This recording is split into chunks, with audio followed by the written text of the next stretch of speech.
धन्यवाद देवी आपण मानक माध्यम रे समग्र ओडिशावासी को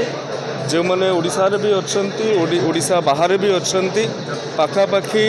5 लाख लोक ये ओडिया पक्षर जो वेबसाइट होता से सामिल होती 3 लाख ऊर्ध्व लोक से क्विज जो थिला से सर्टिफिकेट पाई 1 लाख पाखापाखि लोक से जो विभिन्न कार्यक्रम रही पारंपरिक वस्त्र ठारू आरंभ करी पारंपरिक पोशाक पारंपरिक खाद्य ऐतिह्य गणदौड़ रक्तदान अभियान एवं ऐतिह्य स्थली गुड़िकर स्वच्छता ऐतिह्य स्थली गुड़िकर गणदौड़ वर्णबोध उत्सव खड़ी छुआ दिवस एभली अनेक कार्यक्रम गुड़िकर साधारण ओडिया माने सामिल होते और तार फोटो भी अपलोड करिया.पक्ष.com रे 1 लाख रु अधिक लोक मैंने फोटो अपलोड कर देखो ये गोटे छोट प्रयास राज्य सरकार तरफ ओडिया नववर्ष बा आज महाविश्व संक्रांति पणा संक्रांति बाबा साहेब को जन्मतिथि ये विशेष अवसर में आमे ओडिया माने जेतेबेले ओडियात्वर कथा आसे दल मत वर्ण धर्म निर्विशेष रे पंथ निर्विशेष रे आमे समस्ते एक एवं आम माटी को आम जाति को शीर्ष रे पहुँचेबा पई आमे सतत चेष्टित अच्छी आज संकल्प आज निया एवं एक स्वर्णिम भविष्यतर संभावना आज युव छात्र छात्री माने युवगोष्ठी तार अंकन करते यही अवसर में समस्त को मोर धन्यवाद कृतज्ञता। आ गोटे प्रश्न बर्तमान ओडिया पक्ष पालन कर साइन बोर्ड कथा गोटे रही सचेतनता पूरा पूरी ओडिशा आम देखा साइन बोर्ड एवं इंग्लीश लिखा जाए आप विभाग तरफ तत्परता रही पूरा पूरी ओडिया करवा साइन बोर्ड सूचना फलक सी व्यावसायिक अनुष्ठान हो कि सरकारी दफ्तर मानकर तो विशेष तो ओडिया रे ही सारी अण सरकारी बेसरकारी दफ्तर गुड़िकर अनुष्ठान गुड़िकर ए कथा को कड़ाकड़ी भाव में पालन करने आमर लेबर और ईएसआई डिपार्टमेंट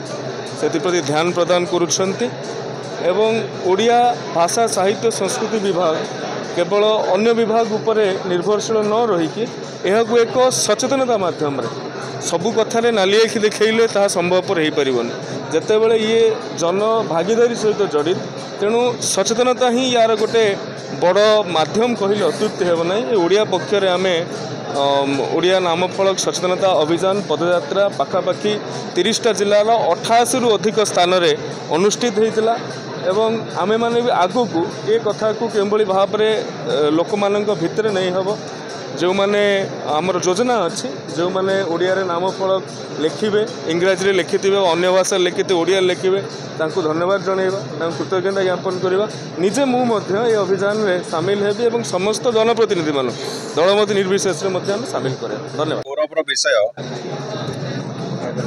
स्वाधीनता प्राप्तिर एते वर्ष पर ओडिशा प्रदेश गठनर एते वर्ष पर प्रथम थर पई सरकार निष्पत्ति नेले एवं सरकारी स्तर रे ओडिया नववर्ष पालनर एक नुआ भूमिका तैयारी करागला मु तो भावुची ओडिशा प्रदेश ओडिया जातिर इतिहास निश्चित भाव में आगामी दिन में मन रखिब। आज ओडिया नववर्ष उपलक्षे जेहेतु महाप्रभु श्रीजगन्नाथ पांजीर अयमारंभ हुए से ही उद्देश्य रखिकी जिते नववर्ष पालन कथा सरकार घोषणा करिसेंती। आज खुशीर कथा होची देश विदेश रे थिबा ओडिया लोक माने भारतर विभिन्न अंचल रे रोथिबा ओडिया लोक माने सेमाने भी आज नववर्ष पालनर प्रक्रिया रे शामिल होइछन्ति एवं ये निश्चित भाव में ओडिशार जो ऐतिह्य संस्कृति ओडिशार जो स्पर्धित समयर जो परिचय ये सबको एक नुआ रूप दब नुआ चेहरा दब एवं आगामी दिन में जो विकास को आखि आगे लक्ष्य रखिकी ओडिशार एक सामग्रिक विकास हो ओडिशा प्रदेश भारत वर्षर सर्वश्रेष्ठ प्रदेश हो जो लक्ष्य नहीं कि काम आरंभ होईची मु भावुची जो दिन ये जो जागरण जो भली भाव आज आरंभ होईची जड़े लोक मु गोटे जड़े स्पर्धित ओडिया बोली जो दिन कहवा आरंभ कर भावना रखा आरंभ कर ताकू नहीं काम करवा आरंभ कर ही विकासर निश्चित परिचय तैयारी हम एवं आशा करुच्ची निश्चित भाव में आगामी दिन में ओडिशा प्रदेश विकासर रास्तार जीव आज ओडिया नववर्ष जो भली भाव महासमारोह समग्र प्रदेश सारा पालित होती निश्चित भाव में आगामी दिन में ओडिशार विकास अवश्यम्भावी कौन मते ए विकास को रोकबार कार ताकत हम ना।